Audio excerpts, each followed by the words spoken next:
ಚಿತ್ರದುರ್ಗ ಜಿಲ್ಲಾ ಕೃಷಿ ವಿಶ್ವವಿದ್ಯಾಲಯ, ಶಿವಮೊಗ್ಗದ ಕೆಳದಿ ಶಿವಪ್ಪ ನಾಯಕ ಕೃಷಿ ಮತ್ತು ತೋಟಗಾರಿಕಾ ವಿಶ್ವವಿದ್ಯಾಲಯ, ಮೀನುಗಾರಿಕೆ, ರೇಷ್ಮೆ ಹಾಗೂ ಅರಣ್ಯ ಇಲಾಖೆಗಳ ಸಹಯೋಗದಲ್ಲಿ ಹೊಳಲ್ಕೆರೆ ತಾಲೂಕಿನ ಅಡನೂರು ಗ್ರಾಮದಲ್ಲಿ ವಿಕಸಿತ ಕೃಷಿ ಸಂಕಲ್ಪ ಅಭಿಯಾನ ನಡೆಯಿತು.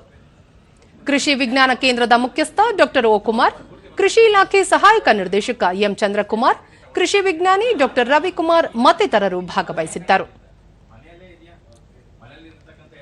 ಅದು ನಮ್ಮ ಜೀವನಕ್ರಿಯೆಗೆ, ನಮ್ಮ ಒಂದು ಆರೋಗ್ಯಕ್ಕೆ ಯಾವುದು ಬೇರೆ ಕಡೆಯಿಂದ ತರಿಸಿದ್ವಿ. ಎಲ್ಲಿಂದ ಸರ್ 2020 ಮತ್ತೆ ಇದನ್ನ ಯೂರಿಯಾನ ಇವರಿಗೆ ನಮ್ಮ ಬಳಿಕ ಡಾ ರವಿಕುಮಾರ್, ಕೃಷಿ ಜಮೀನಿನಲ್ಲಿ ರೈತರು ಆಲೋಚನಾಬದ್ಧವಾಗಿ ಚಟುವಟಿಕೆಗಳಲ್ಲಿ ತೊಡಗಬೇಕು ಎಂದರು. ಅಲ್ಲಿ ನೋಡಿ ಮಣ್ಣಿನ ಸಾಂದ್ರತೆ ಜಾಸ್ತಿ ಆದಾಗ ಆ ತರ ಪ್ರಾಬ್ಲಮ್ ಆಗ್ತಾ ಇರುತ್ತೆ.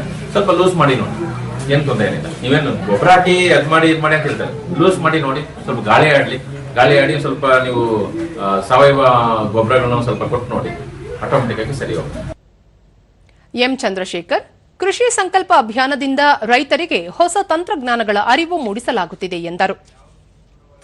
ಆ ಬೆಳೆನ ಅವಲಂಬನೆ ಮಾಡೋದು ಮತ್ತೆ ಎಲ್ಲರಿಗೂ ಅದು ಆಕರ್ಷಣೆ ಮಾಡೋದು ಸಹಜವಾಗಿರೋದ್ರಿಂದ ನಮ್ಮ ತಾಲೂಕಲ್ಲಿ ಮಣ್ಣಿನ ಗುಣಮಟ್ಟನೂ ಚೆನ್ನಾಗಿರೋದ್ರಿಂದ ಮತ್ತೆ ವಾತಾವರಣ ನಮಗೆ ಇದಿರೋದ್ರಿಂದ ಬೋರ್ವೆಲ್ ಆಶ್ರಯ ಮಾಡ್ಕೊಂಡು ಅತಿ ಹೆಚ್ಚು ಅಡಿಕೆ ತೋಟಗಳನ್ನ ಮಾಡಿದ್ರೆ.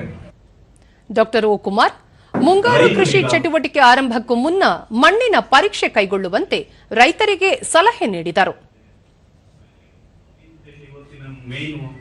ಅಂದ್ರೆ ಫಸ್ಟ್ ಬೇಸಾಯ ಮಾಡ್ಬೇಕಂದ್ರೆ ನೀವು ಮಣ್ಣು ಪರೀಕ್ಷೆ ಫಸ್ಟ್ ಉಳುಮೆ ಮಾಡೋಕ್ಕಿಂತ ಮುಂಚೆನೂ ಮಾಡ್ಕೋಬೇಕು. ಈಗ ರೈತರಿಲ್ಲ, ಮಣ್ಣು ಪರೀಕ್ಷೆ ಪ್ರತಿ ವರ್ಷ ಮಾಡಿಸ್ಬೇಕು. ಮಿಸ್ ಆದ್ರೆ 3 ವರ್ಷ ಮಾಡಿಸ್ಬೇಕು. ಅದಕ್ಕೆ ಮಣ್ಣು ಆರೋಗ್ಯ ಚೀಟಿನ ಕೊಡ್ತೀವಿ.